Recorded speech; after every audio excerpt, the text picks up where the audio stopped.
إن الحمد لله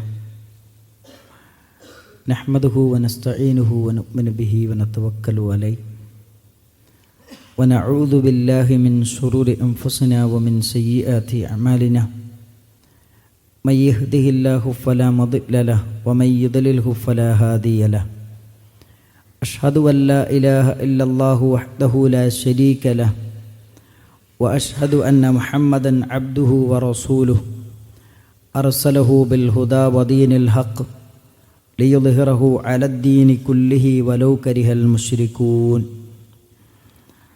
اللهم صل على محمد وعلى آل محمد كما صليت على إبراهيم وعلى آل إبراهيم إنك حميد مجيد اللهم بارك على محمد وعلى آل محمد كما باركت على إبراهيم وعلى آل إبراهيم إنك حميد مجيد أما بعد فإن خير الكلام كلام الله وخير السنن سنن محمد صلى الله عليه وسلم وشر الأمور محدثاتها وكل محدثة بدعة وكل بدعة ضلالة وكل ضلالة في النار أعوذ بالله من الشيطان الرجيم يا أيها الذين آمنوا اتقوا الله حق تقاته ولا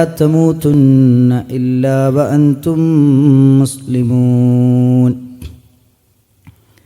بسم الله الرحمن الرحيم ولو أنهم فعلوا ما يوعظون به لكان خيرا لهم وأشد تثبيتا وإذا لآتيناهم من لدنا أجرا عظيما ولهديناهم صراطا مستقيما. സ്നേഹസമ്പന്നരായ സത്യവിശ്വാസികളെ, സത്യവിശ്വാസിനികളെ, അല്ലാഹു സുബ്ഹാനഹു വ തആലയുടെ നിയമങ്ങളും നിർദ്ദേശങ്ങളും പാലിച്ചുകൊണ്ട് മുത്തഖിയും മുഅ്മിനുമായി ജീവിക്കണമെന്ന് ആമുഖമായി ഉണർത്തുകയാണ്, വസിയ്യത്ത് ചെയ്യുകയാണ്. പരിശുദ്ധ റമദാനിൻ്റെ ഒന്നാമത്തെ വെള്ളിയാഴ്ചയിലാണ് അള്ളാഹുവിൻ്റെ ഭവനത്തിൽ ഒരുമിച്ച് ചേരാൻ നമുക്ക് സാധിച്ചിരിക്കുന്നത്. അള്ളാഹു സുബ്ഹാനഹു വ തആല ഇതൊരു വലിയ നന്മയായി നമ്മളിൽ നിന്ന് സ്വീകരിക്കുമാറാകട്ടെ. ഈ റമദാനിനെ എല്ലാ അർത്ഥത്തിലും ഉപയോഗപ്പെടുത്താനുള്ള തൗഫീഖ് അള്ളാഹു നമുക്കെല്ലാവർക്കും നൽകി അനുഗ്രഹിക്കുമാറാകട്ടെ. സത്യവിശ്വാസികളെന്ന നിലയിൽ ജീവിതത്തിൻ്റെ വ്യത്യസ്തമായ മേഖലകളിൽ നമ്മൾ അനുഭവിച്ചു കൊണ്ടിരിക്കുന്ന കുറേ അസ്വസ്ഥതകളുണ്ട്. നമ്മുടെ വ്യക്തി ജീവിതത്തിലും നമ്മുടെ കുടുംബജീവിതത്തിലും നമ്മുടെ സാമൂഹ്യ ജീവിതത്തിലും പ്രത്യേകിച്ചും വളർന്നു വരുന്ന മക്കളെക്കുറിച്ചൊക്കെയുള്ള ആശങ്കകൾ നാൾക്ക് നാൾ വർദ്ധിച്ചു കൊണ്ടിരിക്കുകയാണ്.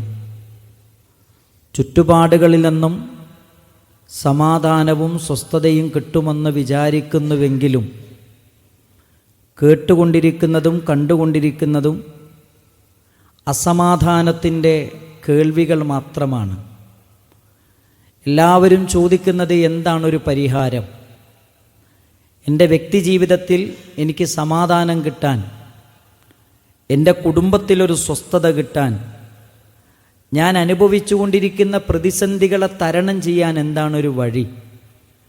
എല്ലാവരും ആലോചിക്കുകയും ചിന്തിക്കുകയും അന്വേഷിച്ചു കൊണ്ടിരിക്കുകയും ചെയ്യുമ്പോഴാണ് നാം തിരിച്ചറിയേണ്ട ചില വസ്തുതകളെക്കുറിച്ച് ഇന്നത്തെ ഖുത്ബയിൽ ഓർമ്മപ്പെടുത്താൻ ഞാൻ ഉദ്ദേശിക്കുന്നത്.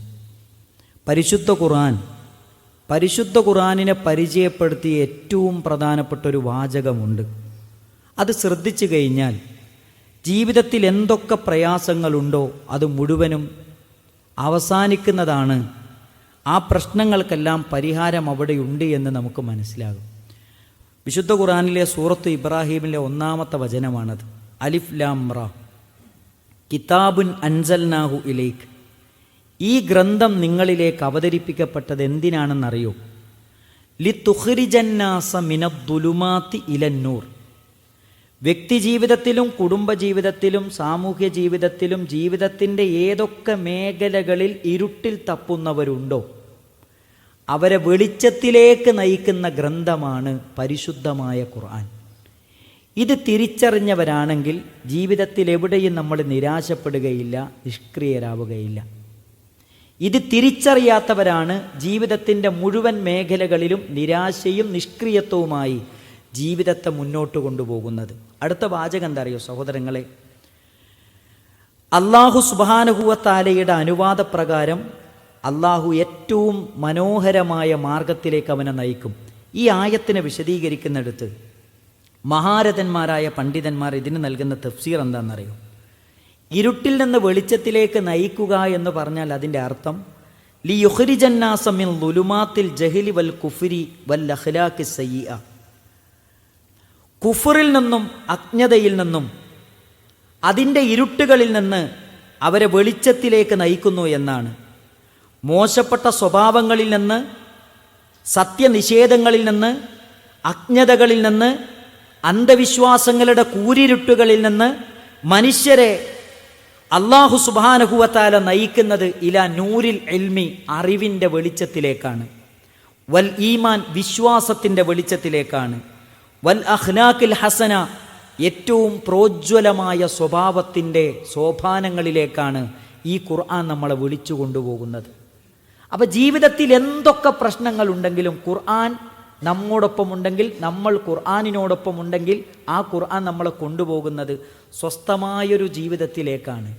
സ്വസ്ഥമായൊരു ജീവിതത്തിലേക്കാണ് ഖുർആൻ നമ്മളെ നയിക്കുന്നത് എന്ന കാര്യം നമ്മൾ മറക്കരുത്. രണ്ട്, ഈ ഖുർആനെ കുറിച്ച് ഖുർആൻ തന്നെ പരിചയപ്പെടുത്തി എന്താ അറിയോ സഹോദരങ്ങളെ? ഇന്ന ഹാദൽ ഖുർആൻ, ഈ ഖുർആൻ യഹ്ദീ ലില്ലത്തി ഹിയ അഖ്വം, ഏറ്റവും ശരിയിലേക്ക് ക്ഷണിക്കുന്ന ഗ്രന്ഥമാണ്. ശരിയുള്ള ഗ്രന്ഥങ്ങൾ ഒരുപാട് നമ്മുടെ നാടുകളിലുണ്ട്. പക്ഷെ ആ ശരികൾ അതിന് പരിമിതികളുണ്ട്, പരിധിയുണ്ട്. എന്നാൽ ഖുർആനെ കുറിച്ച് ഖുർആൻ പരിചയപ്പെടുത്തുന്ന എന്താ അറിയോ? ഏറ്റവും ശരി ഏതാണോ ആ ശരിയിലേക്ക് നയിക്കുന്ന ഗ്രന്ഥമാണ് പരിശുദ്ധമായ ഖുർആൻ. വയുബശ്ശിറുൽ മുഅ്മിനീന അല്ലദീന യഅമലൂന സ്സാലിഹാത്ത് അന്ന ലഹും അജ്റൻ കബീറ. സുകൃതങ്ങൾ ചെയ്യുന്ന, നന്മകൾ ചെയ്യുന്ന മുഅ്മിനീങ്ങളോട് ഖുർആൻ സന്തോഷ വാർത്ത അറിയിക്കുന്നത് നിങ്ങൾക്ക് ഉന്നതമായ പ്രതിഫലമുണ്ട് എന്നതാണ്. അപ്പം നമ്മൾ തിരിച്ചറിയേണ്ട ഒരു കാര്യം, ഈ ആയത്തിൻ്റെ തഫ്സീർ ചെയ്യുന്നിടത്തിലും പണ്ഡിതന്മാർ പറയുന്ന ഒരു കാര്യം എന്താ അറിയോ? ഏറ്റവും ശരിയായ മാർഗത്തിലേക്ക് നയിക്കുന്ന ഗ്രന്ഥം എന്ന് പറഞ്ഞാൽ അതിൻ്റെ അർത്ഥം എന്താണെന്നറിയോ? അഅ്ദലു വഅഅ്ലാ മിനൽ അഖായിദ്, ഏറ്റവും ഉന്നതമായ വിശ്വാസത്തിലേക്ക് നയിക്കുന്ന ഗ്രന്ഥം. തീർന്നിട്ടില്ല. വൽ അഅ്മാൽ, ഏറ്റവും നല്ല പ്രവർത്തനങ്ങളിലേക്ക് ക്ഷണിക്കുന്ന ഗ്രന്ഥം. വൽ അഖ്ലാഖ്, ഏറ്റവും നല്ല സ്വഭാവങ്ങളിലേക്ക് ക്ഷണിക്കുന്ന ഗ്രന്ഥമാണ് പരിശുദ്ധമായ ഖുർആൻ. ഫമനിഹ്തദ ബിമാ യദ്ഉ ഇലൈഹിൽ ഖുർആൻ, ഖുർആൻ വിളിക്കുന്ന വിശ്വാസത്തിലേക്ക്, ഖുർആൻ വിളിക്കുന്ന സ്വഭാവത്തിലേക്ക്, ഖുർആൻ വിളിക്കുന്ന പ്രവർത്തനങ്ങളിലേക്ക് ആരാണോ ചെല്ലുന്നത്, കാന അക്മലുന്നാസ്, അവനാണ് ജനങ്ങളിൽ പരിപൂർണൻ. വ അഖ്വമും, അവനാണ് ജനങ്ങളിൽ ഏറ്റവും ശരിയായ ജീവിതമാർഗം സ്വീകരിച്ചവൻ. വ അഹ്ദാഹും, അവനാണ് ഏറ്റവും നല്ല മാർഗത്തിലൂടെ ചരിക്കുന്നവൻ. ഫി ജമീഇ ഉമൂരിഹി, എല്ലാ കാര്യങ്ങളിലും. ഇതാണ് ഖുർആനിനെക്കുറിച്ച് നമ്മുടെ മനസ്സിലുണ്ടാകേണ്ട ഏറ്റവും പ്രധാനപ്പെട്ട ചിന്ത. മൂന്നാമത്തെ കാര്യം എന്താ പറയുക സഹോദരങ്ങളെ? ഖുർആൻ പറയാൻ, റസൂലുള്ളാഹി സ്വല്ലല്ലാഹി അലൈഹി വസല്ലം പഠിപ്പിക്കാൻ, കിതാബുല്ലാഹ്, അല്ലാഹുവിന്റെ കിതാബ് എന്ന് പറയുന്ന പരിശുദ്ധ ഖുർആൻ, ഹുവ ഹബിലുല്ലാഹിൽ മംദൂദ് മിനസ് സമാഇ ഇലൽ അർള്, ആകാശത്തിൽ നിന്ന് ഭൂമിയിലേക്ക് അല്ലാഹു ഇട്ടു തന്നൊരു പിടിക്കയറാണ് ഖുർആൻ എന്ന് പറയുന്നത്. ഇന്ന ഹാദൽ ഖുർആൻ, ഈ ഖുർആൻ തർഫുഹു ബിയദില്ലാ, ഈ ഖുർആനിന്റെ ഒരറ്റം അല്ലാഹുവിന്റെ കൈകളിലാണ്. വതർഫുഹു ബിഐദീകും, ഒരറ്റം നിങ്ങളുടെ കൈകളിലാണ്. ഫതമസ്സകൂ ബിഹി, നിങ്ങളത് മുറുകെ പിടിച്ചോളൂ. കുടുംബജീവിതത്തിൽ പാലിക്കാൻ പറഞ്ഞ നിയമങ്ങൾ ഖുർആനിലില്ലേ? വ്യക്തി ജീവിതത്തിൽ പാലിക്കാൻ പറഞ്ഞ നിയമങ്ങൾ ഖുർആനിലില്ലേ? ഈ കാര്യങ്ങളൊക്കെ നിങ്ങൾ മുറുകെ പിടിച്ച് ജീവിച്ചാൽ ഫഇന്നകും ലൻ തളില്ലു, നിങ്ങൾ ഒരിക്കലും വഴി പിഴക്കുകയില്ലെന്ന് ഞാനല്ല പറഞ്ഞത്. ജീവിതത്തിൽ ഇന്നുവരെ നുണ പറയാത്ത ഈ ഖുർആൻ നമ്മളിലേക്ക് എത്തിക്കാൻ ഏൽപ്പിക്കപ്പെട്ട മുഹമ്മദ് മുസ്തഫ സല്ലല്ലാഹു അലൈഹി വസല്ലമ നമ്മളെ പഠിപ്പിക്കാൻ, വലൻ തുഹ്ലികു ബഅദഹു അബദ, അതിനുശേഷം നിങ്ങൾ ഒരിക്കലും നശിച്ചു പോവുകയില്ല എന്ന് പരിശുദ്ധമായ ഖുർആനിനെ കുറിച്ച് മഹാനായ നബി കരീം സല്ലല്ലാഹു അലൈഹി വസല്ലമ വളരെ വ്യക്തമായി നമ്മളെ പഠിപ്പിക്കുന്നു. 3 പ്രധാനപ്പെട്ട കാര്യമാണ് ഖുർആനെ കുറിച്ച് മനസ്സിലാക്കിയത്. ഖുർആൻ എല്ലാ വിഷയങ്ങളിലും എല്ലാ ഇരുട്ടുകളിൽ നിന്നും നമുക്ക് വെളിച്ചം പകരുന്ന ഗ്രന്ഥമാണ്. മാത്രമല്ല ഈ ഖുർആനാണ് ഏറ്റവും ശരിയിലേക്ക് നയിക്കുന്ന ഗ്രന്ഥം. മാത്രമല്ല ഈ ഖുർആൻ അള്ളാഹു നമുക്ക് ഭൂമിയിലേക്ക് ഇട്ടുതന്ന രക്ഷപ്പെടാനുള്ള രക്ഷയുടെ പിടിക്കയറാണ്. അതിൻ്റെ ഒരറ്റം റബ്ബിൻ്റെ കൈകളിലാണ്. അതൊരിക്കലും അവൻ നമ്മളെ കൈവിട്ടു പോവുകയില്ല.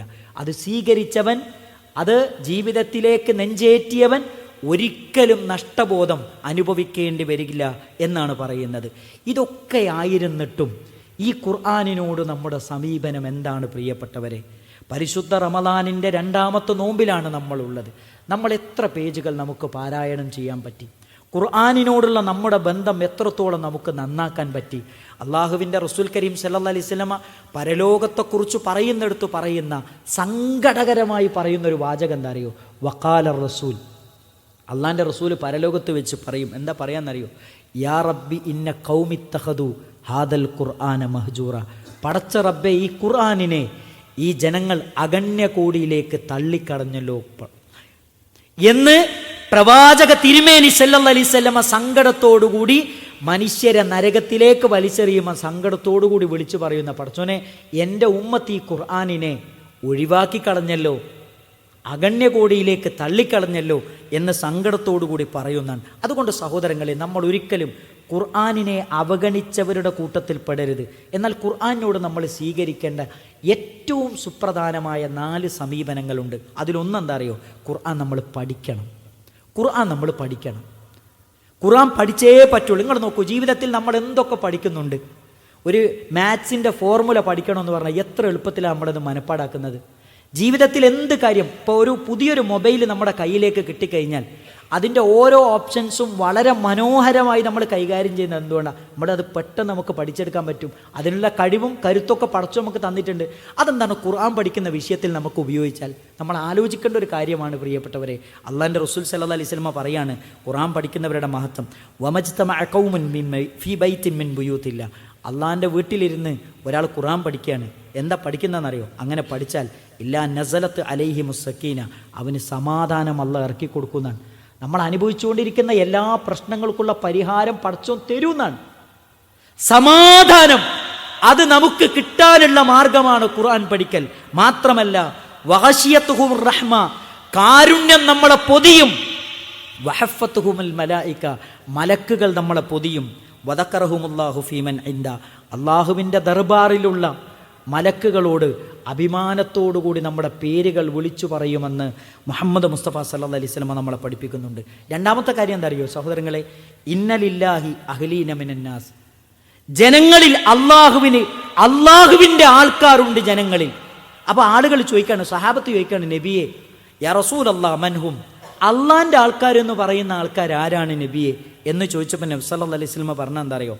അഹ്ലുൽ ഖുർആൻ അഹ്ലുല്ലാഹി വഖാസ, അള്ളാഹിൻ്റെ ആൾക്കാരെന്ന് പറഞ്ഞാൽ ഖുർആൻ്റെ ആൾക്കാരാണ്.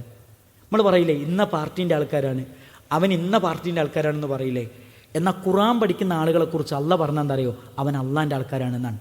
സഹോദരങ്ങളെ, ഈ റമദാൻ മുതലെങ്കിലും നമ്മൾ അള്ളാഹുവിൻ്റെ ആളുകളായി തീരാൻ നമുക്ക് സാധിക്കണം. കൂനൂ റബ്ബാനിയീൻ, നിങ്ങൾ റബ്ബാനികളാകണം എന്ന് പരിശുദ്ധമായ ഖുർആൻ പറഞ്ഞതുപോലെ അള്ളാഹു ഇഷ്ടപ്പെട്ട അവൻ്റെ ഖുർആൻ അത് പഠിക്കുകയും അത് പാരായണം ചെയ്യുകയും വഴി അവൻ്റെ ആളുകളായി തീരാൻ നമുക്ക് സാധിക്കണം. അതുകൊണ്ടാണ് ഖുർആൻ നമ്മളെ പഠിപ്പിച്ചത്. എല്ലാം പടച്ചോൻ തന്നെന്തിനാ? അള്ളാഹ്ക്ക് ശുക്ർ ചെയ്യാൻ. എന്നിട്ടോ വലഖദ് ദറഅനാ ലിജഹന്നമ കസീറും മിനൽ ജിന്നി വൽ ഇൻസ്, നരകം നാം നിറക്കുന്നത് ജിന്നുകളെ കൊണ്ടും മനുഷ്യരെ കൊണ്ടുമാണ്. എന്താണ് അതിൻ്റെ പ്രത്യേകത? അവർക്ക് കണ്ണുണ്ട്, കാണേണ്ടത് അവർ കണ്ടില്ല. അവർക്ക് കാതുണ്ട്, കേൾക്കേണ്ടത് അവർ കേട്ടില്ല. അവർക്ക് ഹൃദയമുണ്ട്, അവർ ചിന്തിക്കേണ്ടത് അവർ ചിന്തിച്ചില്ല. അവരെക്കുറിച്ച് എന്താണ് അള്ളാഹ് പറഞ്ഞത്? അവരാണ് ഏറ്റവും അശ്രദ്ധരായ ജനങ്ങൾ. മാത്രമല്ല അവർ നാൽക്കാലികളെ പോലെയാണ്. മാത്രമല്ല അവർ നാൽക്കാലികളെക്കാളും മതപ്പതിച്ചവരാണ് എന്ന് പരിശുദ്ധ ഖുർആൻ നമ്മളെ പഠിപ്പിക്കുന്നുണ്ട്. ഒരിക്കലും നമ്മൾ അങ്ങനെയാകരുത്. ഖുർആൻ പഠിക്കാത്തവരെ കുറിച്ച്, വേദഗ്രന്ഥങ്ങളോട് അത്തരം സമീപനങ്ങൾ സ്വീകരിക്കാത്തവരെ കുറിച്ച് ഗ്രന്ഥം ചുമക്കുന്ന കഴുതകളെന്നാണ് പരിശുദ്ധ ഖുർആൻ പ്രയോഗിച്ചത്. ഒരിക്കലും ആ ഉപമയുടെ കൂട്ടത്തിൽ നമ്മൾ പെട്ടുപോകാൻ പാടില്ല. അതുമാത്രമല്ല നബി സല്ലല്ലാഹു അലൈഹി വസല്ലം പറയുന്നുണ്ട്, മൻ ഖറഅ അൽ ഖുർആൻ, ഒരാൾ ഖുർആൻ ഓതുന്നു, വതഅല്ലമ, എന്നിട്ട് അയാൾ ഖുർആൻ പഠിക്കുന്നു, വഅമല ബിഹി, എന്നിട്ട് ഖുർആൻ അനുസരിച്ച് അയാൾ ജീവിക്കുന്നു, അൽബസ വാലിദാഹു യൗമൽ ഖിയാമ താജം മിൻ നൂരിൻ, നാളെ പരലോകത്ത് ഈ ഖുർആൻ പഠിക്കുകയും പ്രവർത്തിക്കുകയും ജീവിതത്തിൽ പകർത്തുകയും ചെയ്തവൻ്റെ മാതാപിതാക്കൾക്ക് നാളെ പരലോകത്ത് ഒരു കിരീടം ധരിപ്പിക്കും.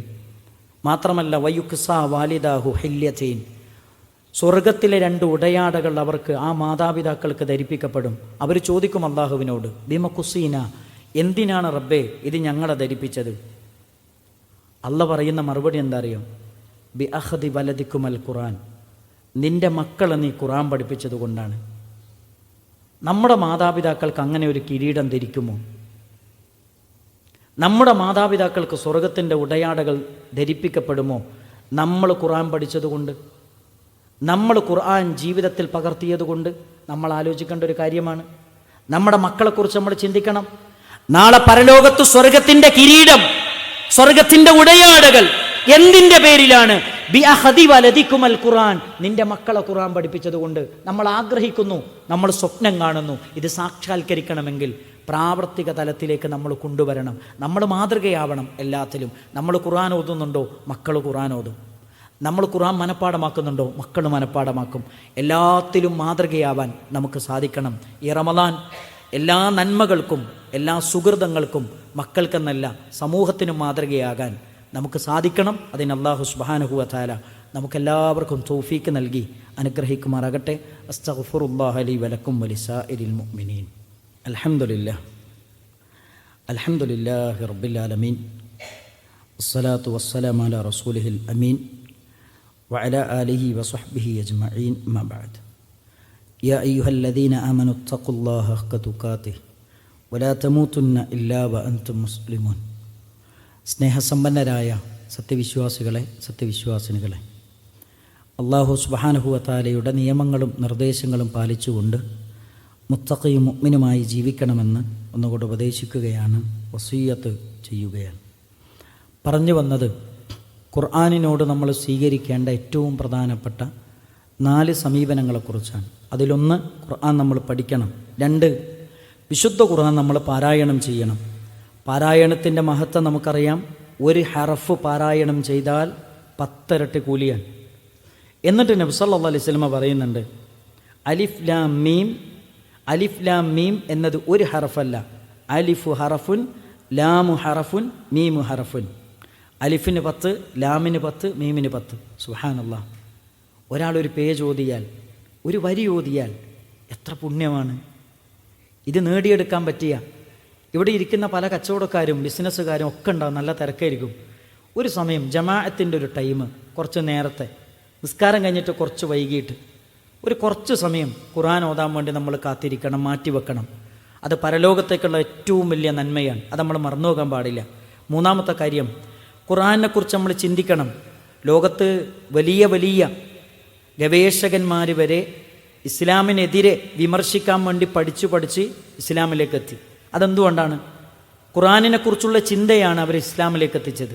അപ്പോൾ നമ്മൾ ഖുർആനിനെക്കുറിച്ച് നമ്മൾ കൂടുതൽ ചിന്തിക്കുന്നതിനനുസരിച്ച് കൂടുതൽ അള്ളാഹുവിനെ അറിയാനും മനസ്സിലാക്കാനും കൂടുതൽ ഈമാനുള്ളവരായി മാറാനും അതിന് വഴിയൊരുക്കുന്ന കാര്യമാണ് ഖുർആനിനെ പറ്റി ചിന്തിക്കുക എന്നത്. അതേപോലെ തന്നെ നബി സല്ലല്ലാഹു അലൈഹി വസല്ലം ഒരിക്കൽ അബ്ദുല്ലാഹി ഇബ്നു മസ്ഊദ് റളിയല്ലാഹു അൻഹുവിനോട് പറയുന്നുണ്ട്, എനിക്കൊന്ന് ഖുർആൻ ഓതി തരണം. അപ്പോൾ ചോദിച്ചു, നിങ്ങളിൽ അവതരിപ്പിക്കപ്പെട്ട ഗ്രന്ഥം ഞാൻ എന്തിനാണ് പാരായണം ചെയ്യുന്നത്? നബി സല്ലല്ലാഹു അലൈഹി വസല്ലം പറഞ്ഞു, മറ്റൊരാൾ പാരായണം ചെയ്യുന്നത് കേൾക്കാൻ ഞാൻ ഒരുപാട് ഇഷ്ടപ്പെടുന്നുണ്ട്. അബ്ദുല്ലാഹി ഇബ്നു മസ്ഊദ് റളിയല്ലാഹു അൻഹു പാരായണം ചെയ്തു. സൂറത്തുൻ നിസായിലെ ഈ വാചകമെത്തിയപ്പോൾ ഫകൈഫ ഇദാ ജിഅ്നാ മിൻ കുല്ലി ഉമ്മത്തിൻ ബിശഹീദ് വജിഅ്നാ ബിക അലാ ഹൗലാഇ ഷഹീദ എന്ന ആയത്ത് എത്തിയപ്പോൾ നബി സല്ലല്ലാഹു അലൈഹി വസല്ലം പറഞ്ഞു, ഹസ്ബുക, മതി. എന്നിട്ട് പറയാണ്, എല്ലാ ഉമ്മത്തിനും സാക്ഷികളായി അവരവരുടെ പ്രവാചകനെ കൊണ്ടുവരും. ഈ ഉമ്മത്തിൻ്റെ സാക്ഷിയായി നാളെ എന്നെ കൊണ്ടുവരും എന്ന വാചകമാണ് ഓതിയത്. അത് ഓതിയപ്പോൾ എൻ്റെ മനസ്സൊന്ന് പടഞ്ഞു, എൻ്റെ കണ്ണിന്ന് കണ്ണീരൊലിക്കാൻ തുടങ്ങി. കാരണം എന്താ അറിയോ, ഈ ഉത്തരവാദിത്വം നിർവഹിച്ചോ ഇല്ലയോ എന്നുള്ള ബേജാറ് എൻ്റെ മനസ്സിനെ വല്ലാതെ അസ്വസ്ഥപ്പെടുത്തിക്കൊണ്ടിരിക്കുന്നു. നിങ്ങൾ ആലോചിച്ച് നോക്കണം, ഖുർആനെക്കുറിച്ച് ചിന്തിക്കുമ്പോൾ മനസ്സിലുണ്ടാകുന്ന വേദനകളും സങ്കടങ്ങളും ഈമാനികമായ വർധനവും അതാണ് പ്രവാചകൻ്റെ ഈ ചരിത്രം നമ്മളെ പഠിപ്പിക്കുന്നത്. മാത്രമല്ല ഖുർആൻ ജീവിതത്തിൽ നമ്മൾ പകർത്തണം. ഞാൻ ആദ്യം ഓതി വെച്ച ആയത്ത് വലൗ അന്നഹും ഫഅലൂ മാ യുഅദൂന ബിഹി, അവരോട് ഉപദേശിച്ച കാര്യങ്ങൾ അവർ പ്രാവർത്തിക തലത്തിലേക്ക് കൊണ്ടുവരികയാണെങ്കിൽ ലകാന ഖൈറൻ ലഹും വഅശദ്ദു തസ്ബീത, അതാണ് അവർക്ക് കൂടുതൽ ശക്തമായി ഈമാനോടുകൂടി ദുനിയാവിൽ ഉറച്ചു നിൽക്കാൻ അള്ളാഹു കരുത്ത് നൽകുന്നത്. മാത്രമല്ല അതാണ് ഏറ്റവും ഖൈറായത്. മാത്രമല്ല അവർക്ക് ഞാൻ ഉന്നതമായ പ്രതിഫലം നൽകുന്നതാകുന്നു. അവരെ ഏറ്റവും ശരിയായ മാർഗത്തിലേക്ക് നാം വഴി നടത്തുകയും ചെയ്യുന്നതാണ്. എന്തു ചെയ്യണം? അവരോട് ഉപദേശിച്ച നന്മകൾ അവരുടെ ജീവിതത്തിൽ പകർത്തണം. മാത്രമല്ല നാളെ പരലോകത്ത് എരിപൊരി കൊള്ളുന്ന വെയിലത്ത് എല്ലാവരും ശത്രുക്കളാകുന്ന റബ്ബിൻ്റെ കോടതിയിൽ എൻ്റെ ഭാര്യയും എൻ്റെ മക്കളും എൻ്റെ ശരീരത്തിലെ എല്ലുകളും മാംസങ്ങളും തൊലിയും കണ്ണുകളും കാതുകളും എല്ലാവരും നമുക്കെതിരെ ശത്രുവാകുന്ന ലോകത്ത്, നമുക്ക് വേണ്ടി സംസാരിക്കാൻ ഒരാളില്ലാത്ത ലോകത്ത്, നമുക്ക് വേണ്ടി റെക്കമെൻഡ് പറയാൻ വരുന്ന രണ്ടാളുകളെക്കുറിച്ച് ലോകത്തിൻ്റെ പ്രവാചക തിരുമേനി സല്ലല്ലാഹു അലൈഹി വസല്ലം പറയുന്നുണ്ട്. അസ്സിയാമു വൽ ഖുർആൻ, നോമ്പും ഖുർആനുമാണ്. ഇസ്ഫആനിൽ അബ്ദി യൗമൽ ഖിയാമ, അത് നാളെ പരലോകത്ത് അതിൻ്റെ ആളുകൾക്ക് വേണ്ടി റെക്കമെൻഡ് പറയും. എന്നിട്ട് നബി സല്ലല്ലാഹു അലൈഹി വസല്ലം പറഞ്ഞു ഇഖ്റഉ അൽ ഖുർആൻ, പരിശുദ്ധ ഖുർആനിനെ നിങ്ങൾ പാരായണം ചെയ്യണം. ഫഇന്നഹു യഅതി യൗമൽ ഖിയാമ, അത് നാളെ പരലോകത്ത് വരും. ഷഫീഅൻ ലി സ്വഹാബി, അതിൻ്റെ ആളുകൾക്ക് റെക്കമെൻഡ് പറയാൻ അത് നാളെ പരലോകത്ത് ഖുർആൻ വരും. നബി സല്ലല്ലാഹു അലൈഹി വസല്ലം വീണ്ടും പറഞ്ഞു ഇഖ്റഉ അസ്സഹ്റാവൈൻ, നിങ്ങൾ സഹ്റാവൈനെ പാരായണം ചെയ്യണം. അത് സൂറത്തുൽ ബഖറ വ ആല ഇമ്രാൻ, ഈ രണ്ട് സൂറത്തും നിങ്ങൾ പാരായണം ചെയ്താൽ അത് നാളെ പരലോകത്ത് വരും. നിങ്ങൾക്ക് രണ്ട് തണൽ വിരിച്ചുകൊണ്ട്, നിങ്ങൾക്ക് രണ്ട് പക്ഷിക്കൂട്ടങ്ങളെപ്പോലെ, രണ്ട് തണൽ മേഘപാളികളെപ്പോലെ അത് നാളെ പരലോകത്ത് വരും. എന്തിനാ വരുന്നതെന്നറിയോ? നിങ്ങൾക്ക് വേണ്ടി അള്ളാഹുവിനോട് സംസാരിച്ച് നിങ്ങളുടെ പാപങ്ങൾ പുറത്തു കിട്ടാൻ. വിശുദ്ധ ഖുർആനിൽ 30 ആയത്തുള്ളൊരു സൂറത്തുണ്ട്, സൂറത്തുൽ മുൽക്ക്. ഈ മുൽക്ക് പാരായണം ചെയ്യുന്നൊരു വ്യക്തിക്ക് നാളെ പരലോകത്ത് ഈ സൂറത്ത് വന്നിട്ട് അള്ളാഹുവിനോട് തർക്കിക്കുമെന്നാണ്. തർക്കിച്ചിട്ട് നമ്മുടെ പാപങ്ങൾ റെക്കമെൻഡ് ചെയ്ത് പൊരുത്തപ്പെടിച്ച് തരുമെന്ന് നബി സല്ലല്ലാഹു അലൈഹി വസല്ലം നമ്മളെ പഠിപ്പിച്ചു തരുന്നു. നിങ്ങൾ ആലോചിച്ച് നോക്കൂ, ഒരാൾ നമുക്ക് വേണ്ടി സംസാരിക്കാനില്ലാത്ത ലോകത്ത് നമുക്ക് വേണ്ടി സംസാരിക്കുന്നത് ഖുർആനാണ്, നമുക്ക് വേണ്ടി സംസാരിക്കുന്നത് നോമ്പാണ്. അതുകൊണ്ട് ഈ ഖുർആനിനെ അനുകൂലമായി സാക്ഷി പറയുന്ന രൂപത്തിൽ ഉപയോഗപ്പെടുത്താൻ നമുക്ക് സാധിക്കണം. അതിന് അല്ലാഹു സുബ്ഹാനഹു വ തആല നമുക്കെല്ലാവർക്കും തൗഫീക്ക് നൽകി അനുഗ്രഹിക്കുമാറാകട്ടെ. സഹോദരങ്ങളെ, പ്രാർത്ഥന കൊണ്ട് വസിയത്ത് ചെയ്ത ഒരുപാട് പേരുണ്ട്. ട്യൂമർ ബാധിച്ച് ഹോസ്പിറ്റലിൽ വലിയൊരു സർജറിക്ക് വിധേയമായി കൊണ്ടിരിക്കുന്നൊരു നമുക്കൊക്കെ വേണ്ടപ്പെട്ട ഒരു സുഹൃത്തിൻ്റെ ഭാര്യ, അല്ലാഹു സുബ്ഹാനഹു വ തആല അവരുടെ രോഗങ്ങൾക്ക് പൂർണ്ണമായ ശിഫ പ്രദാനം ചെയ്യുമാറാകട്ടെ. പൂർണ്ണ ആരോഗ്യത്തോടുകൂടി ജീവിതത്തിലേക്ക് തിരിച്ചു വരാൻ അല്ലാഹു സുബ്ഹാനഹു വ തആല അവർക്ക് തൗഫീക്ക് നൽകി അനുഗ്രഹിക്കുമാറാകട്ടെ. അത്തരത്തിലുള്ള എല്ലാ പരീക്ഷണങ്ങളിൽ നിന്നും അല്ലാഹു നമ്മെയും നമ്മുടെ കുടുംബത്തെയും നമ്മുടെ മക്കളെയും അല്ലാഹു കാത്ത് രക്ഷിക്കുമാറാകട്ടെ. പരിശുദ്ധ റമദാനിൻ്റെ എല്ലാ നന്മകളും വാരിക്കോരി ജീവിതത്തിലേക്ക് ചേർത്തു വെക്കാൻ, അതിനുള്ള അവസരങ്ങൾ ഉപയോഗപ്പെടുത്താൻ അല്ലാഹു സുബ്ഹാനഹു വ തആല നമുക്ക് തൗഫീക്ക് നൽകി അനുഗ്രഹിക്കുമാറാകട്ടെ. മാരകമായ രോഗങ്ങളിൽ നിന്ന്, പരീക്ഷണങ്ങളിൽ നിന്ന് അല്ലാഹു നമ്മെയും നമ്മുടെ കുടുംബത്തെയും നമ്മുടെ സമൂഹത്തെയും കാത്ത് രക്ഷിക്കുമാറാകട്ടെ. റമദാനിൻ്റെ എല്ലാ ദിനരാത്രങ്ങളെയും സജീവമാക്കാൻ അല്ലാഹു ആരോഗ്യവും ആയുസ്സും നൽകി അനുഗ്രഹിക്കുമാറാകട്ടെ. ജീവിതത്തിൽ പ്രത്യേകിച്ചും കുടുംബത്തിൽ അല്ലാഹു സ്വസ്ഥതയും സമാധാനവും നൽകി അനുഗ്രഹിക്കുമാറാകട്ടെ. നമ്മുടെ മക്കളെ ദുനിയാവിലും ആഖിറത്തിലും ഉപകരിക്കുന്ന മക്കളാക്കി അല്ലാഹു മാറ്റിത്തരുമാറാകട്ടെ. നമ്മുടെ വീടുകളിൽ നോമ്പെടുക്കാൻ കഴിയാത്ത രോഗികളായി കിടക്കുന്ന മാതാപിതാക്കളുണ്ട്, ബന്ധുമിത്രാദികളുണ്ട്. അവരുടെ രോഗങ്ങൾക്ക് അല്ലാഹു പൂർണ്ണമായ ശിഫ പ്രദാനം ചെയ്യുമാറാകട്ടെ. നമ്മളിൽ നിന്ന് മരണപ്പെട്ടു പോയ നമ്മുടെ മാതാപിതാക്കൾ, ബന്ധുമിത്രാദികൾ, അവരുടെ ഖബറുകൾ അല്ലാഹു സ്വർഗത്തിൻ്റെ പൂന്തോപ്പാക്കി മാറ്റിക്കൊടുക്കുമാറാകട്ടെ. അവർക്കല്ലാഹു മഗ്ഫിറത്തും മർഹമത്തും നൽകി അനുഗ്രഹിക്കുമാറാകട്ടെ. കഴിഞ്ഞ റമദാനിൽ നമ്മളോടൊപ്പം നിസ്കരിച്ച നോമ്പെടുത്ത പലരും ഇന്ന് ഖബറുകളിലുണ്ട്. അവർക്കല്ലാഹു മഗ്ഫിറത്തും മർഹമത്തും നൽകി അനുഗ്രഹിക്കുമാറാകട്ടെ. അവരുടെ ഖബർ സ്വർഗത്തിൻ്റെ പൂന്തോപ്പാക്കി അല്ലാഹു മാറ്റിക്കൊടുക്കുമാറാകട്ടെ. അല്ലാഹുമ്മ ഗ്ഫിർ ലിൽ മുഅ്മിനീന വൽ മുഅ്മിനാത്ത് വൽ മുസ്ലിമീന വൽ മുസ്ലിമാത്ത് അൽ അഹ്യാഇ മിൻഹും വൽ അംവാത്ത് ഇന്നക മുജീബുദ് ദഅവാതി യാ ഖാദിയൽ ഹാജ